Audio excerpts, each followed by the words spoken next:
Hello, everyone. Firstly, before I start, I think this is such a great event. And since I'm the last speaker, I think can we have a round of applause for this wonderful event?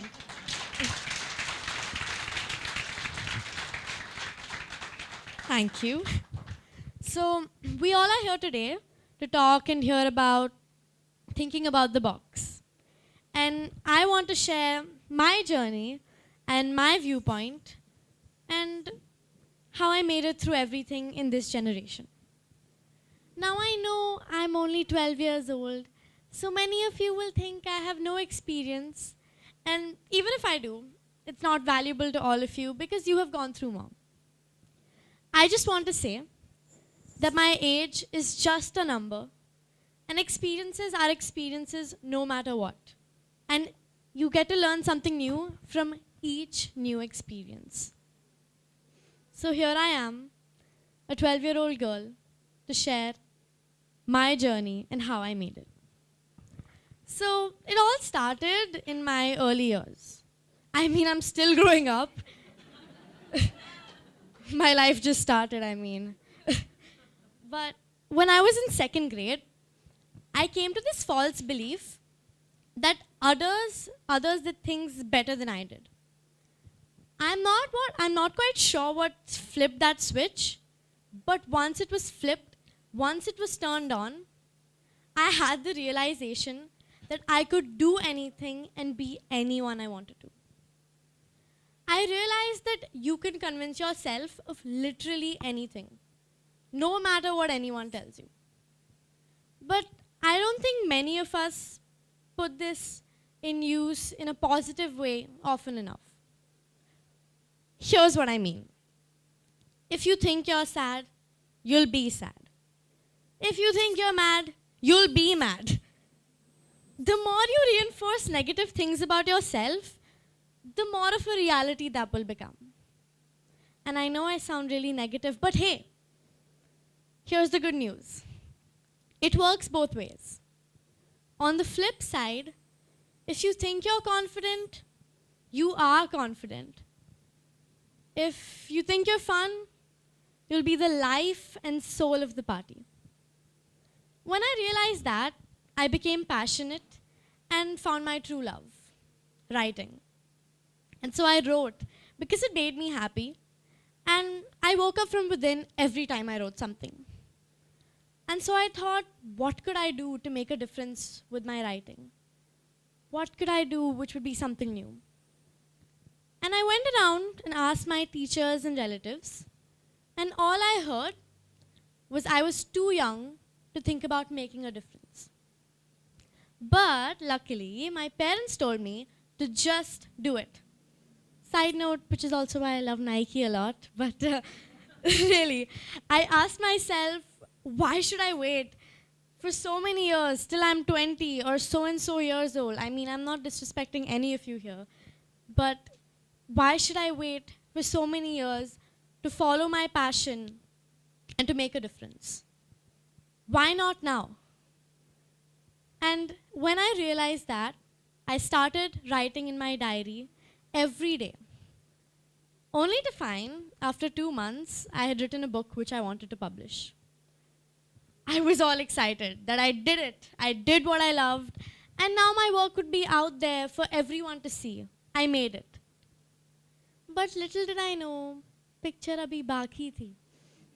The struggle had just begun. When we went to publishers, we heard all sorts of things. They had quite varied opinions. Some said that I had to wait a few years. Some said that I was too young to handle hate and trolls at my age. And some said they publish books for kids and not by kids. Basically, my feelings were like boom. I had no clue how to act, and I felt like my work just wasn't good enough. I mean, what else would an 8-year-old think?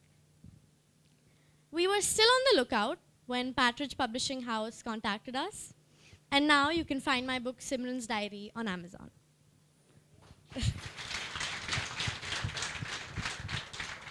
Thank you. So, just in case you were wondering, my book is about a girl called Simran with loads of passion who wants to fulfill her dream but is not quite sure what the society will think of it. So, she keeps it a secret until she realizes she has the power to make it. After writing my book, I discovered my passion for speaking. I mean, most girls love talking, but I really wanted to voice out my opinion, but at the same time, be who I really am. Ever since then, I've been going around the globe speaking about various topics and learning something new every day. But at the same time, some people had different views about my thoughts. And I thought that was perfectly fine. It's okay, different people, different opinions. But I guess they didn't. I heard I was not bad for a girl. I was told that girls are made to dress and not to go out and give talks.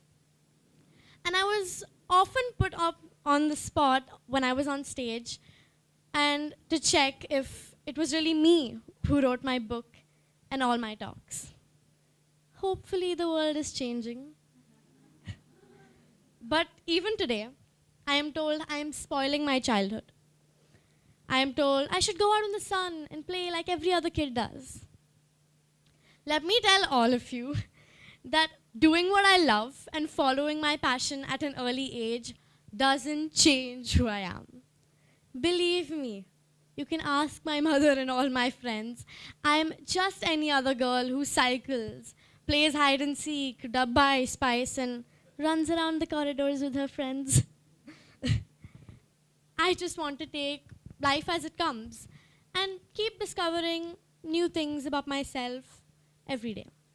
But my real goals this year is to focus on writing my second book, which sadly isn't a continuation to my first book, Simran's Diary, but it will be about teenage life, since I'm turning 13 this year, and how to figure it out when you lose a friend.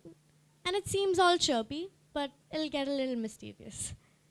And the lovely intro I was given, you heard about how I don't like to say me because it's me and my team who do it. So we organize a TEDx event, and I want to contribute to my city, Pune, by organizing TEDx Youth at Balewadi, which will be in May this year because we want to contribute to the youth in every single way possible. I am so thankful for my journey full of self-discovery, passion, learning, and struggles. Of course, no journey is complete without struggles, obviously. And I would like to owe this journey to everyone who's been by my side, obviously my critiques as well, especially my whole family, and my mom, who's right here, and my dad, and my dad who couldn't be here because of work, IT, who's in Pune, because I wouldn't even be in this world without them. Thank you so much for who you are. And thanks, Dad, as well. I owe this journey to you.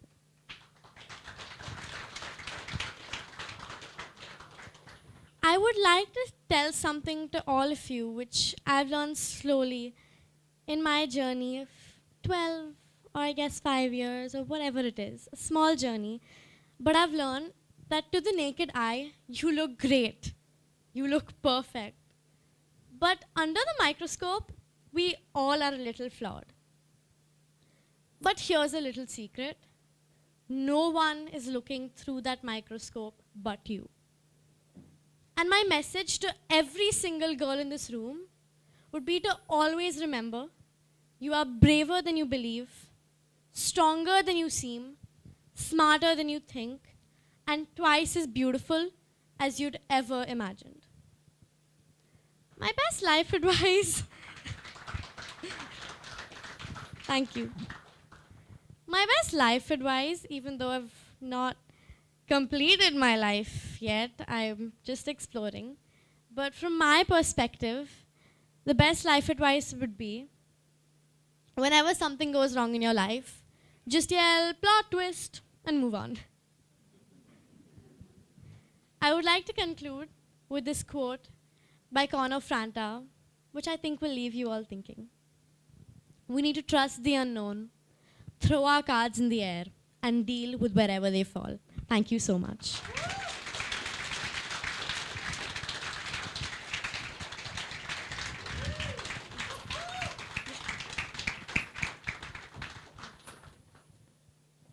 You did leave us thinking, Ishta, with the last line which you said.